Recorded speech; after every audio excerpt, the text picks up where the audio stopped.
Hello friends, welcome back to my channel. मैं हूं आपकी फ्रेंड वर्षा। फ्रेंड्स, आज की इस वीडियो में हम बीएड एंट्रेंस एग्जाम के कॉमर्स के प्रैक्टिस सेट के बारे में डिस्कस करेंगे। तो चलिए फ्रेंड्स, वीडियो को स्टार्ट करते हैं। लेकिन वीडियो को स्टार्ट करने से पहले प्लीज़ मेरे चैनल को सब्सक्राइब कर लीजिए, और अगर आपने चैनल को सब्सक्राइब कर लिया तो इस वीडियो को लाइक कीजिए और अपने फ्रेंड्स के साथ शेयर कीजिए। चलिए फ्रेंड्स, आज की इस वीडियो को स्टार्ट करते हैं। फर्स्ट क्वेश्चन है, कंपनी अधिनियम कब लागू हुआ? यानी कि कंपनीज एक्ट जो है वो इनफोर्स में कब आया? 1932 में, 1956 में, 1972 में या 1916 में? तो फ्रेंड्स, इसका जो राइट आंसर है वो है ऑप्शन बी, 1956। 1932, 1972 एंड 1962 हमारा रॉन्ग है। नेक्स्ट क्वेश्चन है, सार्वजनिक कंपनी में सदस्यों की न्यूनतम संख्या कितनी होनी चाहिए? यानी कि यहाँ पर पूछा है कि जो पब्लिक कंपनी है उसमें मिनिमम मेंबर्स, वो मिनिमम नंबर जो है पर्सन की, वो कितने होने चाहिए? 7, 2, 20 एंड 50। तो बताइए फ्रेंड्स, क्या होगा इसका राइट आंसर? इसका जो राइट आंसर है वो है ऑप्शन नंबर ए, जो कि है 7।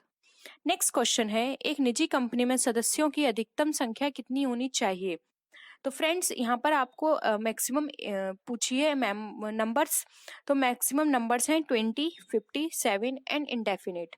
तो फ्रेंड्स, आपको यहाँ पर याद रखना है कि कौन सी कंपनी है। ये प्राइवेट कंपनी है और प्राइवेट कंपनी में मैक्सिमम 50% होने चाहिए। नेक्स्ट क्वेश्चन है, समता अंशधारी होते हैं जिनको हम इंग्लिश में इक्विटी शेयर होल्डर भी बोलते हैं। तो इक्विटी शेयर होल्डर कौन से होते हैं? ये कस्टमर होते हैं कंपनी के ओनर होते हैं, कंपनी के क्रेडिटर होते हैं या मैनेजर होते हैं? तो फ्रेंड्स, बहुत ही सिंपल क्वेश्चन है ये। तो इसका राइट आंसर है बी, ये कंपनी के स्वामी होते हैं।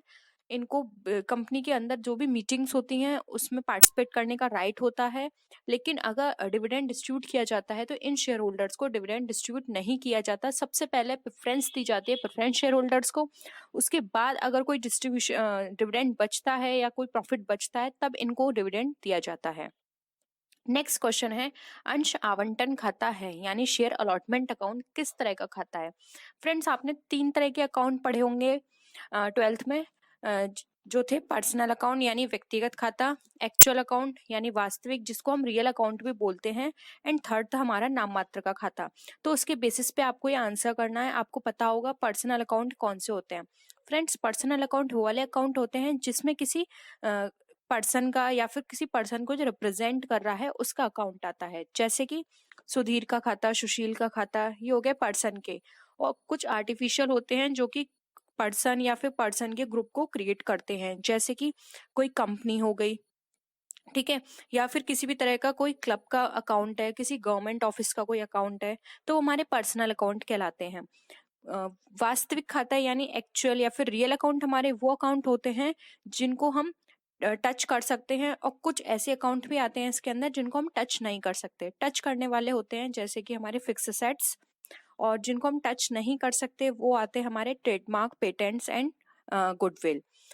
नेक्स्ट आता है हमारा नाम मात्र का खाता। नाम मात्र का खाता जिसको हम बोलते हैं नॉमिनल अकाउंट। नॉमिनल अकाउंट हमारे वो अकाउंट होते हैं जो होते नहीं है लेकिन हम उनको क्रिएट कर देते हैं, जिनको हम फिक्टिशियस बोल सकते हैं।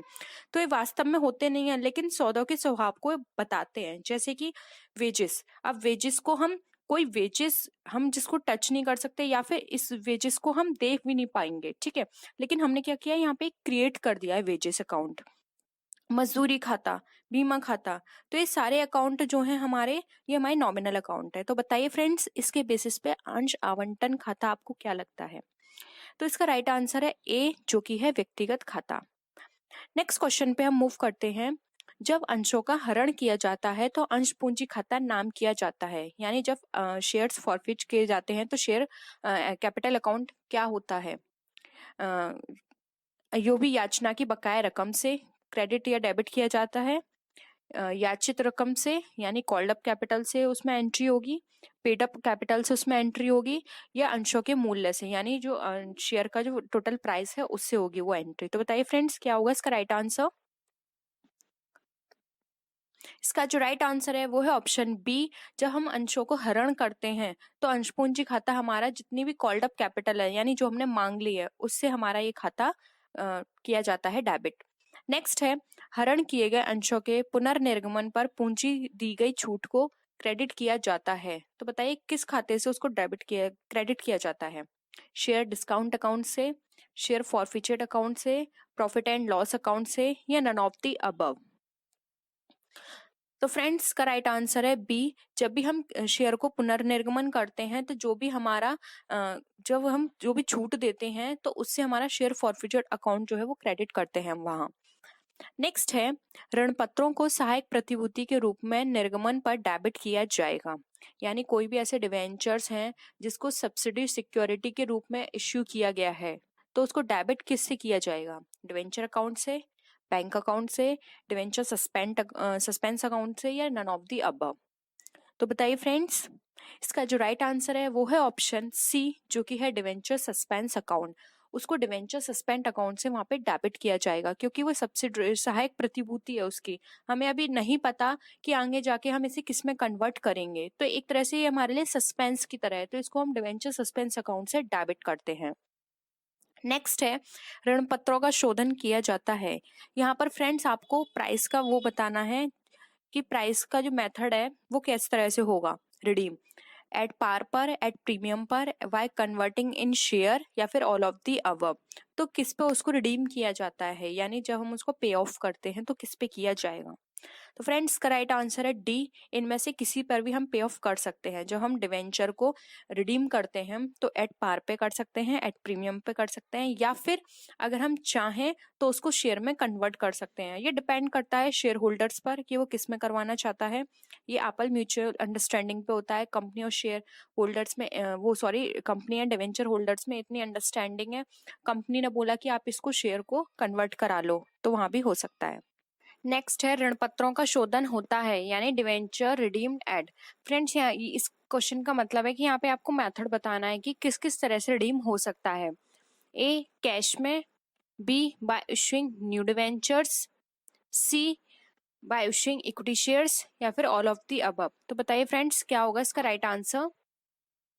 इसका जो राइट आंसर है वो है ऑप्शन डी, जो कि है इनमें से सभी। अगर किसी भी डिवेंचर को रिडीम करवाना है तो कैश में भी हो सकता है, या फिर आप न्यू डिवेंचर इश्यू कर सकते हैं उसके बिहाफ पर, या फिर आप उसके बिहाफ पर इक्विटी शेयर्स को भी इश्यू कर सकते हैं। सेम वही प्रोसेस हो गया ये कि आप कन्वर्ट करा सकते हैं इक्विटी शेयर में। तो फ्रेंड्स राइट आंसर है डी। नेक्स्ट क्वेश्चन है, ऋण पत्रों के अधिमूल्य की राशि का उपयोग किया जाता है, यानी ऋण पत्रों पर कोई प्रीमियम की वैल्यू आती है तो उसका किस पर्पज से यूज किया जाएगा? First, to eliminate the capital loss. Second, in order to eliminate past losses. Third, to eliminate future losses. या D, none of the is. तो बताइए फ्रेंड्स क्या होगा इसका राइट आंसर? इसका जो राइट आंसर है वो है option a, to eliminate the capital loss, यानी कि पूंजीगत हानियों को समाप्त करने में ही हम ऋण पत्रों के अधिमूल्य की राशि का उपयोग करेंगे।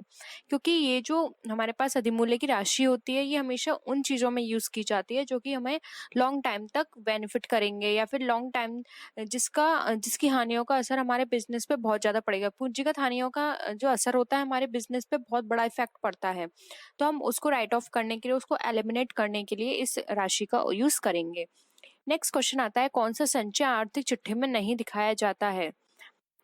ए capital reserve, B secret reserve, C है बी सीक्रेट रिजर्व, सी है हमारा रेवेन्यू रिजर्व, एंड डी है हमारा शेयर प्रीमियम। बताइए फ्रेंड्स कौन सा रिजर्व है जो कि हमारी चिट्ठी में नहीं दिखाया जाता है? तो फ्रेंड्स नाम से ही इंडिकेट हो रहा है गुप्त संचय यानी सीक्रेट रिजर्व। सीक्रेट रिजर्व जो होता है ये एक हिडन होता है, इसको शो नहीं किया जाता है कंपनी में, लेकिन ये क्रिएट किया जाता है, तो इसको हम चिट्ठी में नहीं दिखाते हैं। नेक्स्ट क्वेश्चन है, सामान्य संचय, पूंजी संचय आदि को चिट्ठी के दायित्व पक्ष में किस शीर्षक में दिखाया जाता है? तो यहाँ पर आपको बताना है कि किस हेड में उसे दिखाया जाएगा।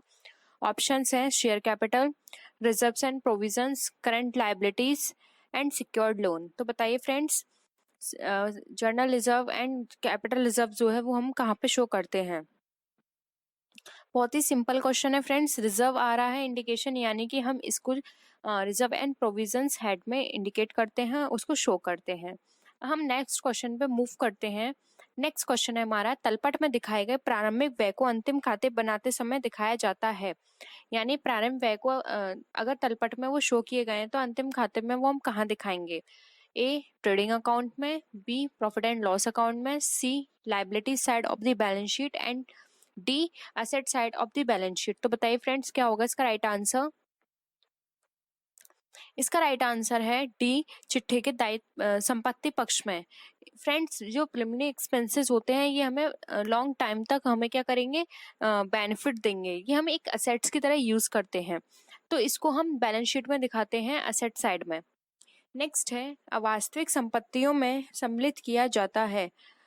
फ्रेंड्स, जो 14 जो क्वेश्चन था उसका मेन रीजन असेट साइड में दिखाने का यह भी है कि जो प्रिलिमिनरी एक्सपेंसेस होते हैं हम एक बार में उसको P&L में नहीं डाल सकते, क्योंकि वो एक बहुत लार्ज अमाउंट में होते हैं। अगर हमने एक बार में P&L में डाल दिया तो वहां पर जो हमारा बैलेंस शीट का जो प्रॉफिट आ रहा होगा या फिर जो हमारे पूरी फाइनेंशियल ईयर की जो पोजीशन है वो बहुत गड़बड़ा जाएगी। तो हम एक बार में उसको नहीं डाल सकते, हम धीरे धीरे उसको राइट ऑफ करते हैं। तो इसको हम एक तरह से एसेट साइड में सिक्योर करके रखते हैं और धीरे धीरे हर साल हम थोड़ा थोड़ा अमाउंट उसमें से निकाल के P&L में ट्रांसफर करते रहते हैं, इसलिए इसको हम एसेट साइड में शो करते हैं।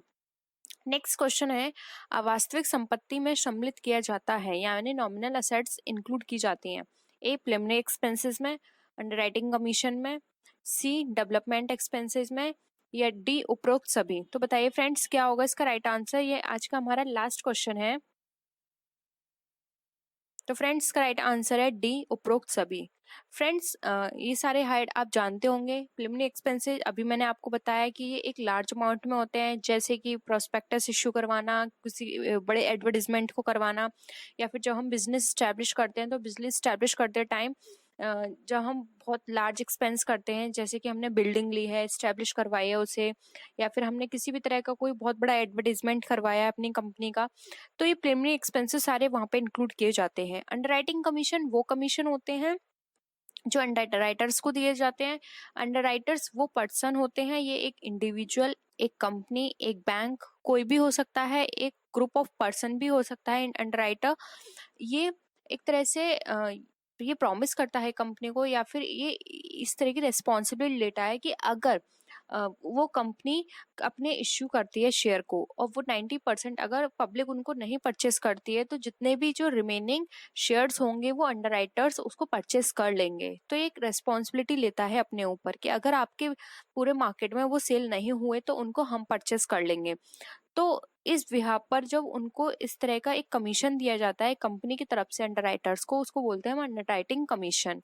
नेक्स्ट है डेवलपमेंट एक्सपेंस। अगर हमने अपने बिजनेस में किसी भी तरह का कोई डेवलपमेंट करवाया है, किसी प्रोडक्शन से रिलेटेड, या फिर वो XYZ कुछ भी हो सकता है, अगर वो डेवलपमेंट से रिलेटेड है तो वो एक्सपेंसेस हमारे डेवलपमेंट एक्सपेंसेस कहलाते हैं। तो ये सारे नॉमिनल असेट्स में इंक्लूड होते हैं। ठीक है फ्रेंड्स, ये थी आज की वीडियो। आई होप आपको आज के क्वेश्चंस पसंद आए होंगे। अगर वीडियो पसंद आए तो वीडियो को लाइक कीजिए, अपने फ्रेंड्स के साथ शेयर कीजिए, और किसी भी तरह की कोई भी क्वेरी हो या आप सजेशन देना चाहते हैं तो आप नीचे कमेंट सेक्शन में लिख सकते हैं। तो फ्रेंड्स, नेक्स्ट वीडियो में हम फिर मिलते हैं और भी अच्छी वीडियोस के साथ। तब तक के लिए बाय बाय।